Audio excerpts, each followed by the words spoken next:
Hello दोस्तों, welcome to science explainer channel. और हम आपको दे रहे हैं यूपीटीटी और सीटीईटी के लिए इम्पॉर्टेंट पर्यावरण के क्वेश्चन। ये जो क्वेश्चन है आपके लिए इस प्रकार से बनाए गए हैं कि इसके आसपास के जितने भी क्वेश्चन होंगे वो सारे क्वेश्चन कंप्लीट किए जाएंगे।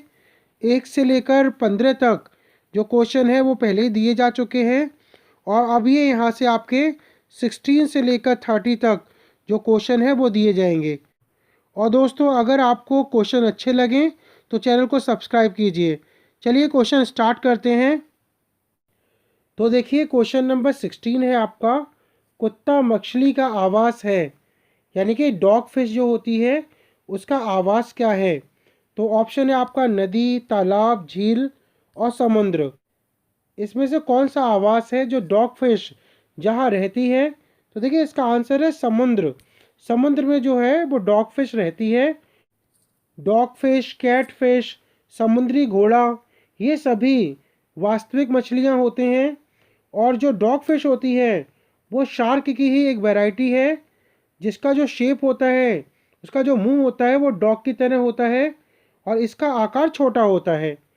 नेक्स्ट देखिए, क्वेश्चन नंबर 17 पे आते हैं। सीएनजी का पूरा नाम क्या है। सीएनजी की फुल फॉर्म क्या है। तो देखिए, सीएनजी की जो फुल फॉर्म है वो है आपकी compressed natural gas. Compressed natural gas CNG है ना, सीएनजी कंप्रेस्ड नेचुरल गैस इसकी फुल फॉर्म है। और जो सीएनजी होता है ये प्राकृतिक रूप से पाया जाने वाला ज्वलनशील गैसीय पदार्थ है, और यह अत्यधिक दबाव पर रखने के कारण तरल के रूप में रहता है।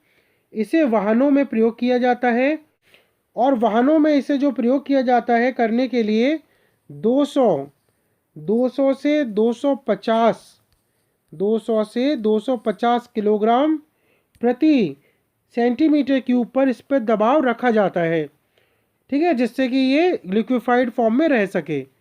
तो सीएनजी का जो फुल फॉर्म है compressed natural gas, B option इसका राइट है। नेक्स्ट क्वेश्चन देखिए।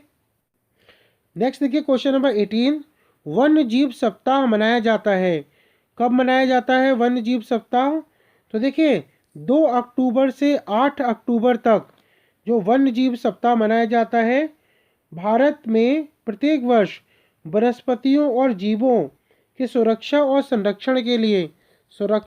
संरक्षण के उद्देश्य से जो है वन जीव सप्ताह मनाया जाता है। और इसका जो समय है 2 अक्टूबर से 8 अक्टूबर के बीच का होता है। और पहला जो वन जीव सप्ताह है वो 1957 में बनाया गया था। और 2020 में जो आपका वन जीव सप्ताह मनाया गया है, ये जो है वो 66वां वन जीव सप्ताह है।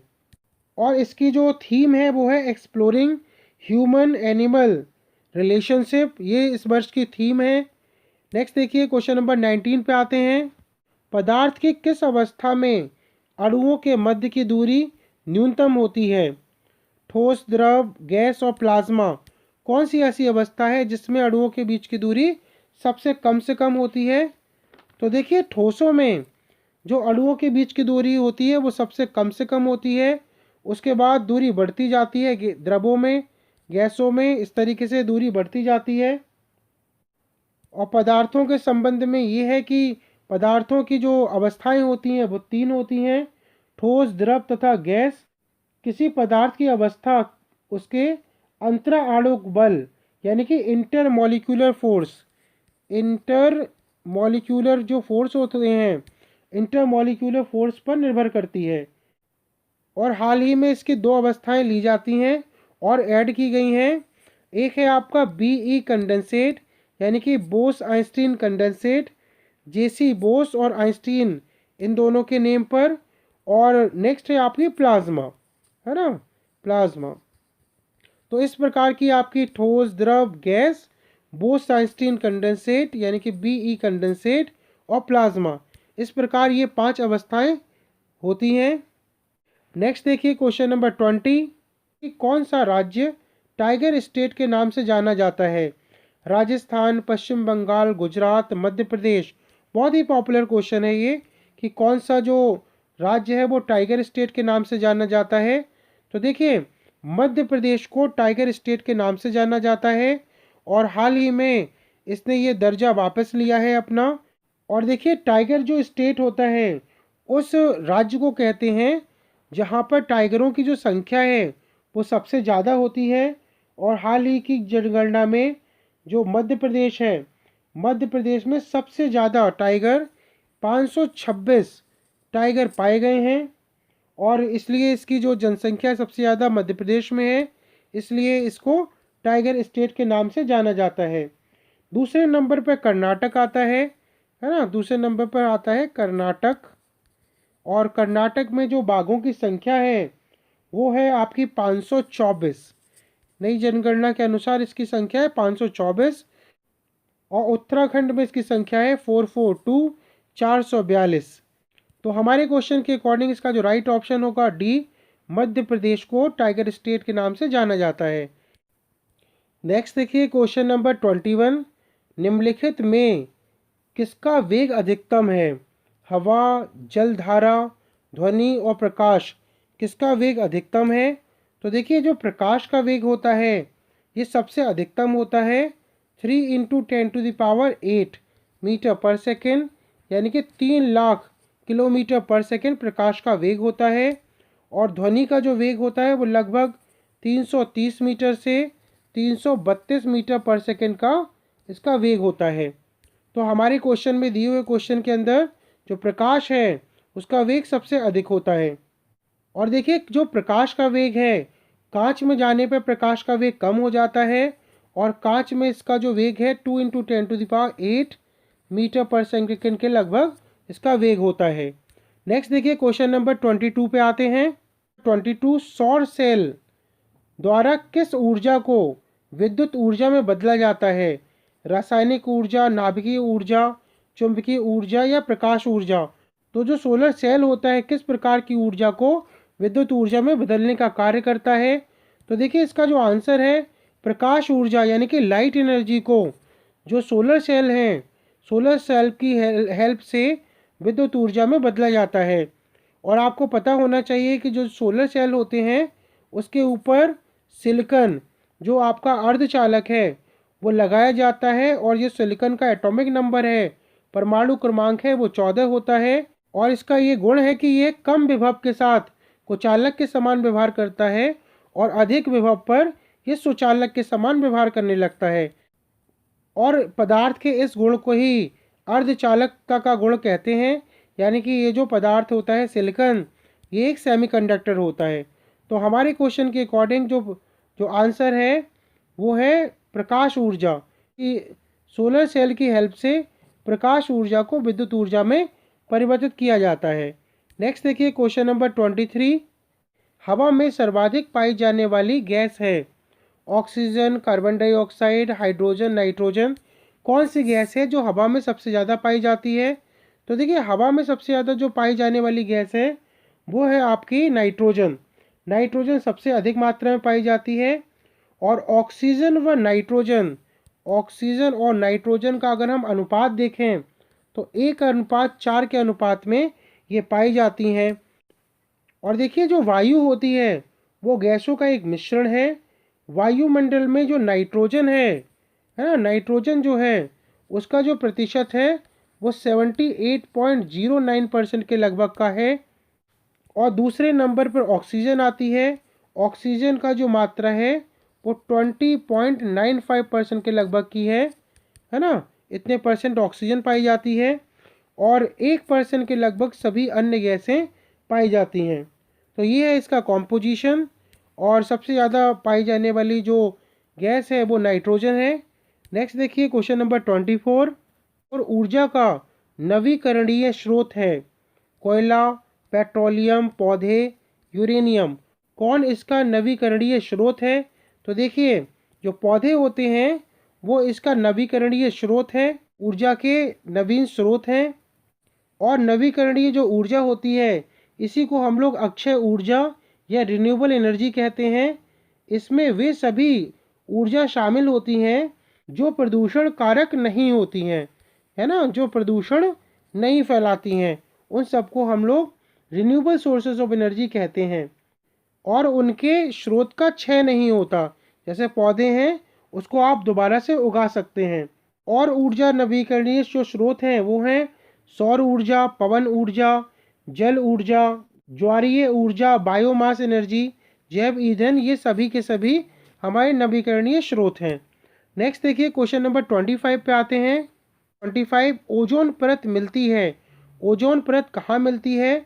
थर्मोस्फीयर में, स्ट्रेटोस्फीयर में, ट्रोपोस्फीयर में या मीजोस्फीयर में? तो देखिए इसका जो आंसर है, स्ट्रेटोस्फीयर में जो ओजोन परत है वो मिलती है। और ओजोन परत पृथ्वी के वायुमंडल की परत होती है जिसमें ओजोन गैस की सघनता जो होती है ना, जो डेंसिटी है इसकी सघनता अपेक्षाकृत अधिक होती है।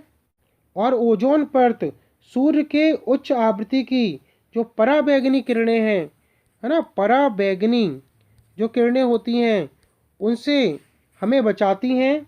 और इसका 93 से लेकर 99 जो परसेंट जो मात्रा है उसे अवशोषित कर लेती है।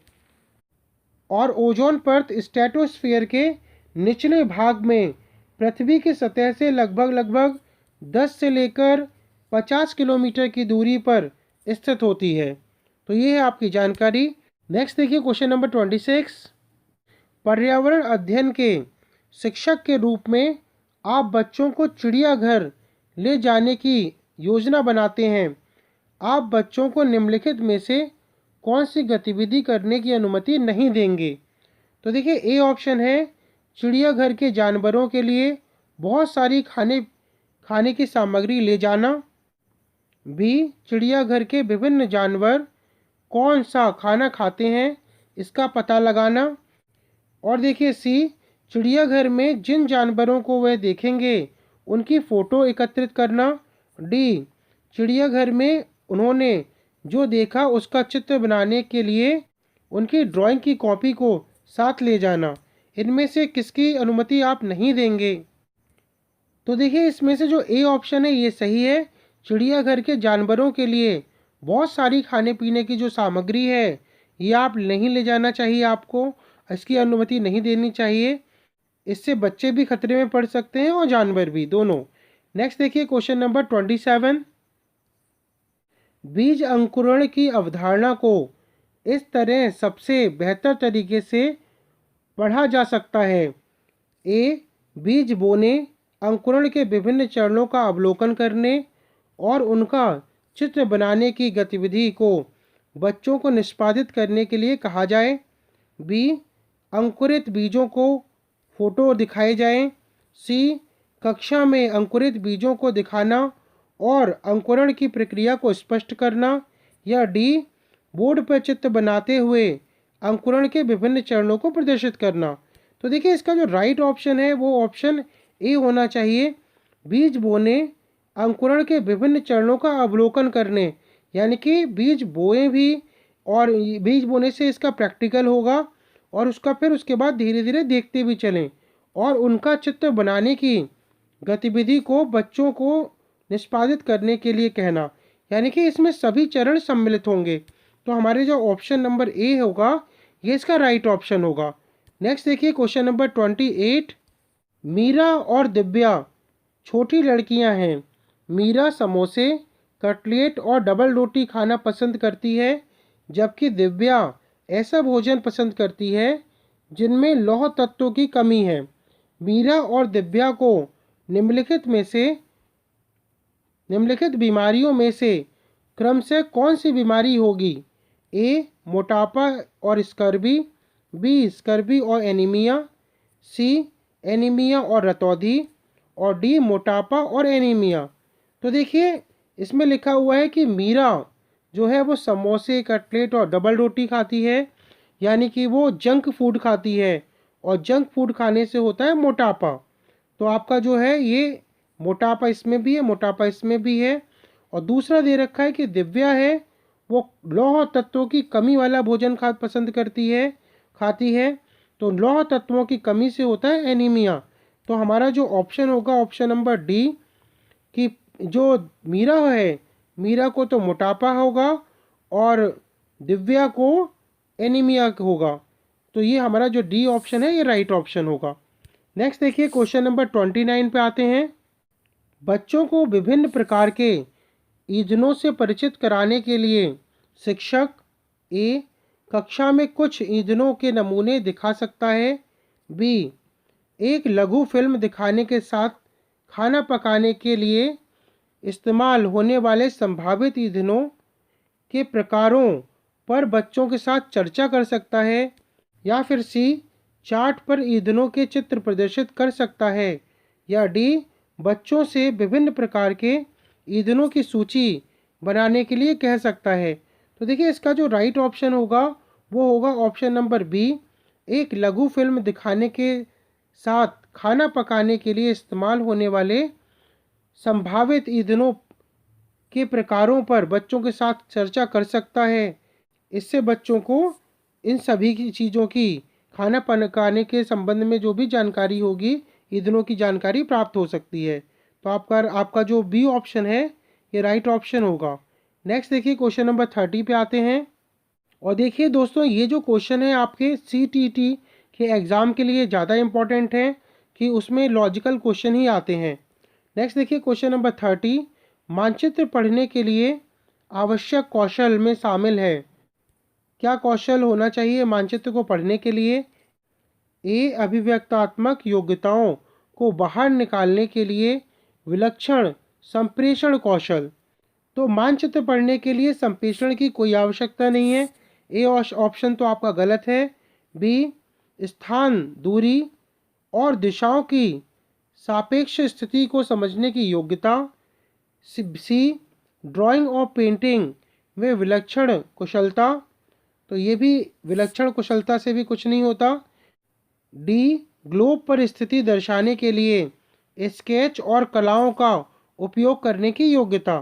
तो देखिए इसका जो राइट ऑप्शन है वो ये है, स्थान, दूरी और दिशाओं की सापेक्ष स्थिति को समझने के लिए योग्यता इसमें होनी चाहिए। अगर मानचित्र को समझना चाहते हैं तो दिशाओं का ज्ञान होना चाहिए, दूरियों का ज्ञान होना चाहिए।